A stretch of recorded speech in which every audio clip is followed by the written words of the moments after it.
গোটা পৃথিবীতে এখন মুমিনের ঈমান নিয়ে খেলা হচ্ছে। মুমিনের ঈমানের অবস্থা নিয়ে এখন তারা তামাশা করতেছে গোটা পৃথিবী। ওরা টেস্ট করতেছে মুমিন কি জীবন্ত মুমিন না মুমিনগুলি মরা মুমিন।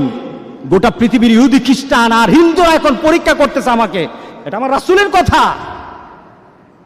মরে দেখো তোমার শান, তোমার মর্যাদা, তোমার অবস্থান, তোমার ক্ষমতা, তোমার অর্থ, মরে দেখো।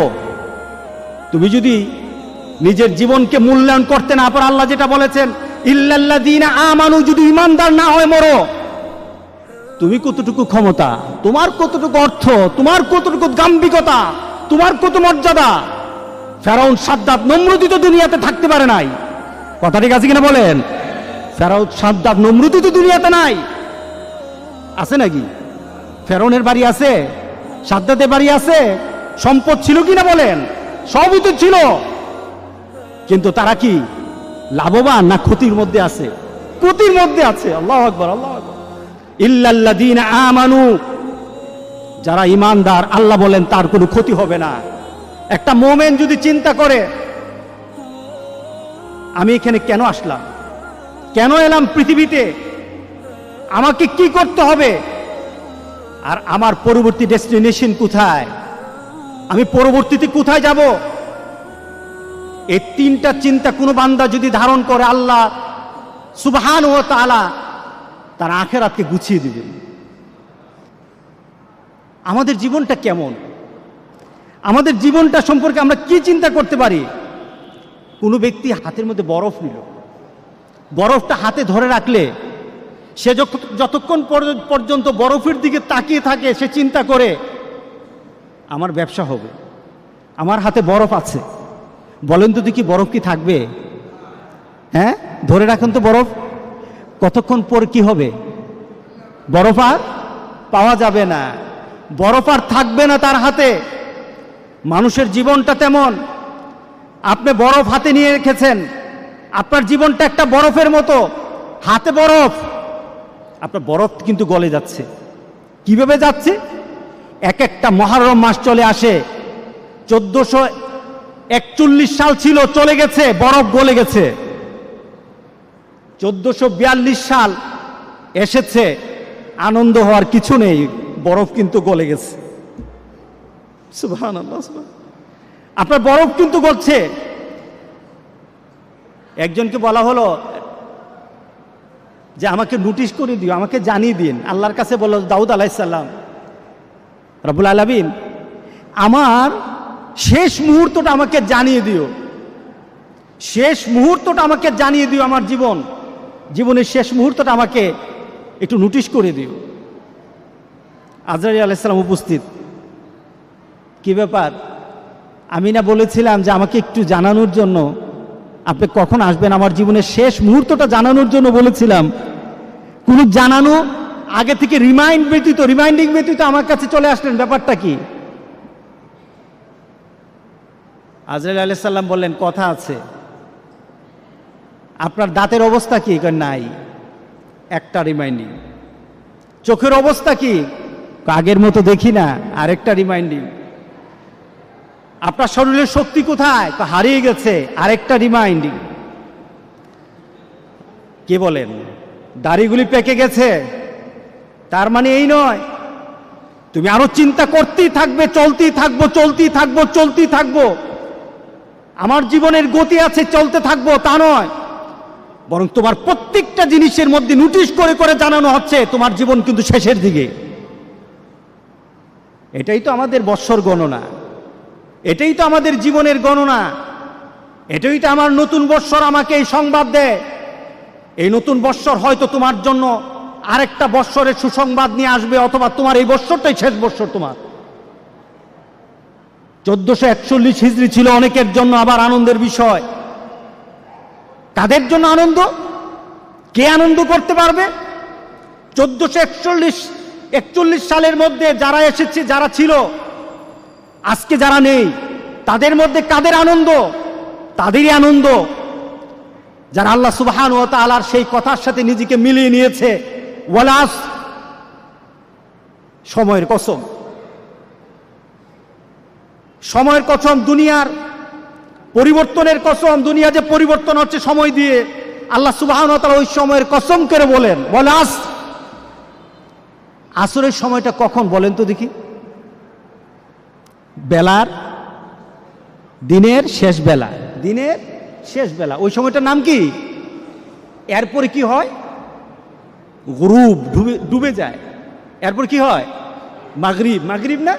দেখুন, আল্লাহ সুবহানাহু ওয়া তাআলা আসরের নামটা নিলেন সময়কে বলার জন্য, অর্থাৎ সময়টা তোমার এত কম, তোমার সময়টা এত কম, তুমি আসরের সময় মাত্র আছো, একটু পরে কিন্তু সূর্য ডুবে যাবে। তোমার জীবনটা আসরের মতো, একটু পরে কিন্তু তোমার মাগরিব চলে আসবে। অর্থাৎ তোমার জীবনের যে সূর্যটা আছে, সূর্যটা কিন্তু প্রান্তে চলে এসেছে। তুমি সব সময়, তোমার জন্ম থেকে তুমি জীবনের প্রান্তে আছো, ডুবে যাবে একটু পরে মাগরিব হয়ে যাবে। এটাই তোমার জীবন, ঠিক না? আসরের থেকে মাগরিব কতটুকু সময়? অল্প সময়। আল্লাহু আকবার, আল্লাহু আকবার, আল্লাহু আকবার। আল্লাহ কি তুলনা দিলেন বলে! এখন মিলিয়ে নেন, আপনার আমার জীবনকে এখন মিলাই। আল্লাহ বলছেন ইন্নাল ইনসানা লাফি খুসর। প্রত্যেকটি মানুষ, প্রত্যেকটি মানব, ইনসান বলা হয়েছে, হিউম্যান কাইন্ড, প্রত্যেকটি মানুষ আল্লাহ বলছেন ক্ষতিগ্রস্ত, সবাই ক্ষতির মধ্যে আছে। আমরা ক্ষতিতে আছি কিনা বলেন? গত বছর 1441 সাল যখন আসে, আপনার দেহের মধ্যে কিন্তু একটু শক্তি ছিল, ভালো অবস্থা ছিল। 41-এর মাঝেই বিশাল পরিবর্তন হয়ে গেল গোটা পৃথিবীর। একটা কষ্টদায়ক পরিবেশ আরম্ভ হয়ে গেল। যার সাথে কথা বলি শরীরটা ভালো না, আগে তো শরীরটা ভালো থাকতো, এখন যেন কেন ভালো না, খালি জ্বর উঠে, ঠিক না?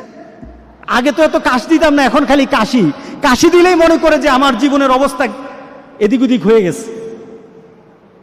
কথা ঠিক আছে কি না?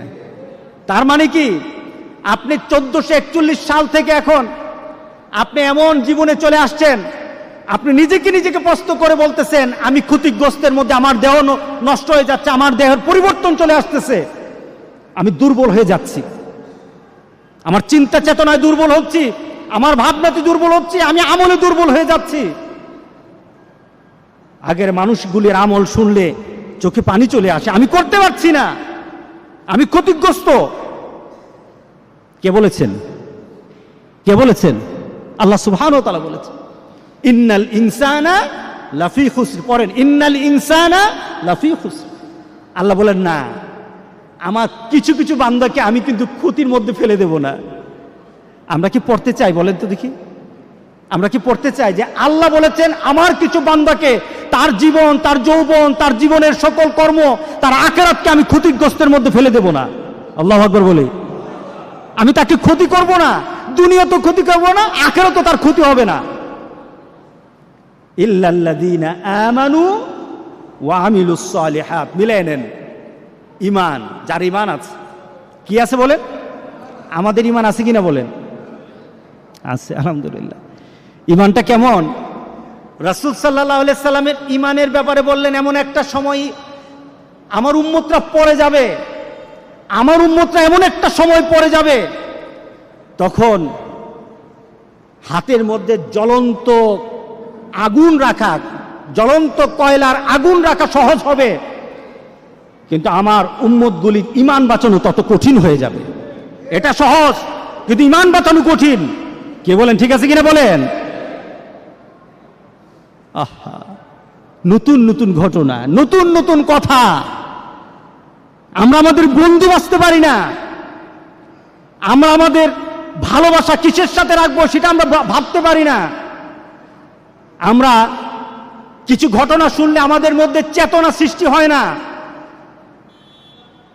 মনে করি আমার জায়গায় আমি আছি, অন্যের জায়গায় অন্য থাকবে। কঠিন, হাতে জ্বলন্ত কয়লা রাখা কঠিন, সহজ হবে। রাসূল বলেছেন ঈমান বাঁচানো কঠিন। আর এটার সময় এখন 1441 সাল চলে গেছে, ক্ষতি হবে না। 1442 সাল চলে যাবে, ক্ষতি হবে না। 1443 সাল এসে থাকলে থাকুক, আমার ফয়সালা, আল্লাহর ফয়সালা। আল্লাহ বলেন আমার ফয়সালা হবে, কিন্তু তার মধ্যে যদি ঈমান থাকে তার কোনো ক্ষতি হবে না।